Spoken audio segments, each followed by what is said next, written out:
Design ही ऐसे किया जा रहा है कि हमें उसकी एडिक्शन हो। चलो हम, जैसे आपने पूछा अभी बेबी फूड के बारे में, तो बेबीज को फूड देना ही गलत है। मैं आपको बताता हूँ क्या सिस्टम है। हमारा जो बच्चों का ग्रोथ होता है ना, 4 मंथ तक क्या होता है, फ्रंट के कटिंग टीथ आते हैं। उसके बाद लगभग लगभग उसको 18 महीने, 14 महीने से लेके 18 महीने तक उनके आते हैं मोलर्स, चबाने के दांत पीछे वाले, समझे क्या। तो अभी हम क्या कर रहे हैं, बच्चों को 4 महीने में, 6 महीने में जो फूड दे रहे हैं, दे आर सीरियल्स, वो अनाज हैं। तो ये देने से पहले आपको जो बात पता होनी चाहिए कि हमारे जब तक मोलर्स नहीं आते तब तक हमारे बॉडी में, बच्चों की बॉडी में स्लाइवा प्रोड्यूस नहीं होता।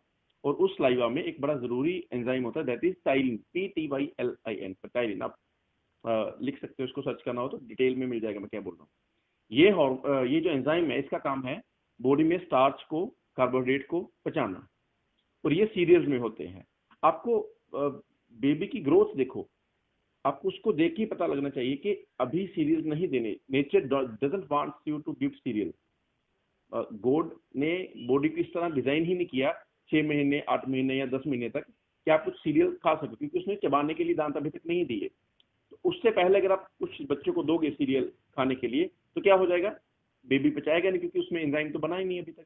फिर पेट दुखना, पेट में दर्द, भारीपन, बार दूसरे दिन डॉक्टर के पास जा रहे, डॉक्टर भी इसी से चला रहा है गाड़ी अपनी, की रोज दवा खा रहे हैं अपनी। यहाँ क्या हो जाएगा, लूज मोशन लग जाएंगे बच्चों को। यहाँ क्या हो जाएगा, 10-10 दिन कॉन्स्टिपेशन। मेरे पास एक पेशेंट का फोन आया और उसने बोला कि 8 दिन हो गए बेटे को मोशन नहीं हो रहा, हमने सभी सिरप दे रही है बच्चों को, और बच्चे की एज थी शायद 11 महीने के आसपास। तो मैंने तुरंत पूछा कि आप ले रहे कुछ भी ऐसे जो बच्चों के बेबी फूड होता है, तो उन्होंने बोला हाँ, अभी 2 महीने से 3 महीने से शुरू करवाया डॉक्टर ने। सबसे पहले तो डॉक्टर चेंज करो। वो डॉक्टर नहीं है, वो कोई ऐसा आदमी है जो इन कंपनीज की भाषा बोल रहा है, उनके पास कॉमन सेंस नहीं। मैं जब +2 में था ना, तो तब मैंने पढ़ा था कि ये जो टाइलिन प्रोड्यूस होता है, इसका काम है स्लाइवा को पचाना।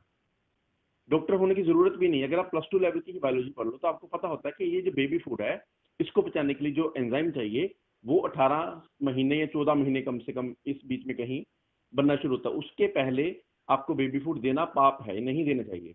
और हम क्या कर रहे हैं पता है नहीं, एडवर्टीजमेंट देख के वैसे चला रहे।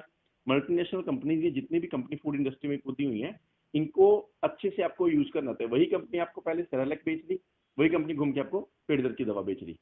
तो ये चीजें नहीं है। और कुछ अच्छा, एक और उदाहरण है इसके पीछे। मेरे पास एक कपल आया, तो वो बोले कि हमारे बच्चे को, मैंने उसको मना किया कि सेरेलैक नहीं देना है, कुछ भी ऐसा नहीं देना। तो वो बोले कि बच्चे को जब हम रात को देते हैं, बच्चा रोता है, जब हम देते हैं तो वो सो जाता है आराम से, अच्छी नींद। सोता नहीं है, वो नॉकआउट हो जाता है। इतना हैवी फूड दे रहे हो, सारा का सारा डाइजेशन उस पर चला गया, बच्चे का होश नहीं रहती, सारा का ब्लड सप्लाई चलेगी पेट में उसको पचाने के लिए, और ब्लड ब्रेन की तरफ ब्लड सप्लाई नहीं रही, बच्चा अलर्टनेस खो देगा, वो सो जाएगा। ये है बेबी फूड का। अब अगर आपको बेबीज को कुछ देना ही है तो 3-4 फूड है, मैं आपको टिप्स पे पहली चीज, मदर्स मिल्क जो है वो बेस्ट है। दूसरे नंबर पे अच्छी क्वालिटी का हनी कहीं से मिल जाए, वो दे सकते हो। तीसरी नंबर पे इन मतलब अगर आपको कुछ बहुत मजबूरी है, नहीं दे सकते मदर मिल्क, तो आप काउ मिल्क दे सकते हो। और चौथा, दैट इज एलमंड मिल्क। ये सबसे बेस्ट फूड है बच्चों के लिए, एलमंड मिल्क। एलमंड मिल्क, क्योंकि एलमंड्स को सोक आउट करो, बादाम को रात को भिगो दो पानी में, सुबह उसको क्रश करो, थोड़ा सा उसको पेस्ट बनाओ, उसका मिल्क निकलेगा, उसको छानो, बच्चे को दो। Rich source of calcium, rich source of potassium, सारे के सारे वाइटमिन न्यूट्रिएंट्स चाहिए। कभी कभार हो एक फूड, कोई फ्रूट दे दो काट के छोटा सा, बच्चा उसको खाता रहे, चबाता रहे, चूसता रहे, दैट्स इट।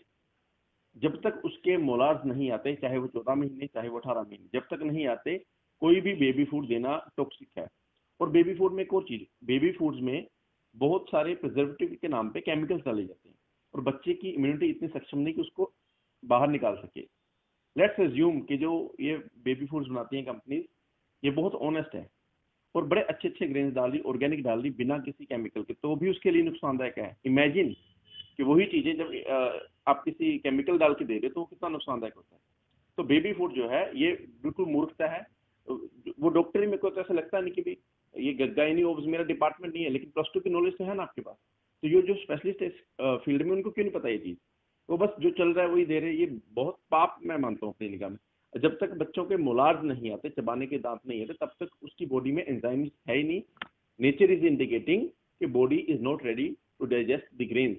आप दे रहे हो तो सभी के सभी स्टमक इशू, इम्यूनिटी इश्यूज, छोटे छोटे बच्चों को एलर्जीज हो रही हैं, ये क्यों हो रहा है सारा कुछ? सीओपीडी, निमोनिया, कफ हो जाता है, चोकिंग क्यों हो रहा है? कि आप वो कुछ दे रहे हो जो बॉडी बेबी डाइजेस्ट नहीं कर पा रहा। ब्लड सप्लाई आपके डिफेंस मैकेनिज्म को छोड़ के डाइजेशन में जा रहा है, डिफेंस कम हो जाएगा, आपको सीजन चेंज अटैक करेगा। जितने भी बेबीज इशू है उसमें 70% मेरे को ये लगता है कि जो कोज है उसका, that is our baby food which you're feeding, इसको बंद करना चाहिए।